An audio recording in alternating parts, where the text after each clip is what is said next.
What's going on, lazy bushcrafting fans? It is myself, Owen. Sorry, I keep looking at the watch because I'm using the watch to control what is coming out of my camera or my iPhone and also what's recording on my mic. Anyways, welcome to the first ever episode of Indoor Reviews. And it's probably not going to be indoor reviews. It's going to be just, anything that's not hiking, not camping, not bushcrafting. Outside of the New York City series where I'm just, walking around. Anyways, so I'm a little bit excited to do this because I wanted to show off the... Did I already do this? Did I show this? Yeah, anyways. I wanted to show off the Apple Series 6 watch. It's GPS, aluminum, nothing fancy. And simplest way to put this is, I don't think this watch is worth $700 or anything above that. As a matter of fact, I think this watch is really worth about like $200 at most, if that. Now, don't get me wrong. It's not a bad watch. As a watch itself, I would say it's 10 out of 10, good to go. Well, 9 out of 10, and it's good to go. Everybody should, either get this or something similar, and they would be completely happy with it. Now, I'm going to give the pros and cons of this watch. The pros is, when you put this on, it's nice and lightweight. It's I would say kind of fancy looking watch. You don't really see a lot of people out there that they have a smartwatch that has an always on feature. So some people don't like it. I do. I just every once in a while I'll glance at it, even at an angle. I'll see, let's just say it's 1 o'clock. I'll see that it's 1 o'clock. I don't have to raise my wrist up. Good to go. Now, I don't think there's much pros. Not because I don't think the watch itself is not good, but because I feel like this is not ready for prime time in terms of being a smartwatch.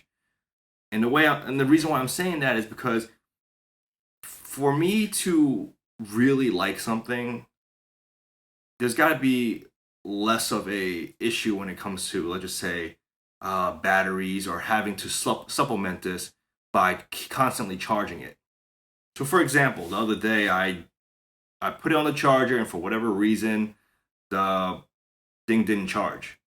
I don't know. So I just didn't have a watch to use the next day. I went to work without the watch, and I totally forgot to take my other watch. So that's not good. I mean, if it fails to watch, you're kind of assed out, right? Now, the battery, if you're willing to charge it every single night, it's not a big deal. I think, that's a very small thing. You charge your phone pretty much every night, so why not your watch, right? To me, it's just slightly more inconvenient because, you have to charge it, then you gotta pick it up, then you gotta put it on your wrist. The phone, you just pick it up, put it in your pocket, and you're good to go. Anyways, so another thing that I'm not really big on is that some of the apps are a little bit wonky. I don't know why you need it. I don't know why there's so many, like if I download Spotify on my phone, why is there a Spotify app on my watch? And then if you use the other app that's already preloaded with the Apple Play or whatever it is, it tells you which song you're playing, and it tells you what's next. So it does the same thing as a Spotify app. So I don't understand, why do I have 5 different apps just to do the same thing for one? The one thing though that really kind of pisses me off, when you're going through the watch and you're getting messages, right? You're not deleting the messages on the watch right off the bat. Now on the phone you might do that, right? You might get a message, you delete it, you might not need it. So if I have 20 different messages, if I delete it, it should delete off my watch as well, but it doesn't. And the problem with that is when I'm trying to delete the messages off the watch, it requires you to do a 3-step program, a 3-step, process in order to get it deleted. You got to get into the dial, the crown, you got to find the message, you got to click the message, or you got to swipe the message, Once you swipe the message to delete, you got to hit delete. And that's for every single message. Like, that makes absolutely no sense. Like, why is it so hard to delete a message off your watch? Like, a watch should be really simple. Like, you shouldn't need to go through like a million different things in order to, get what you need done. So that's been a problem. Like, just trying to delete it. Anyways, again, I don't see a reason for us to get anything above the aluminum version. You can get the titanium and you can get the stainless steel, but at the end of the day, you're not really getting much out of this. I see the way it should work by when you get the aluminum version, the cheaper one,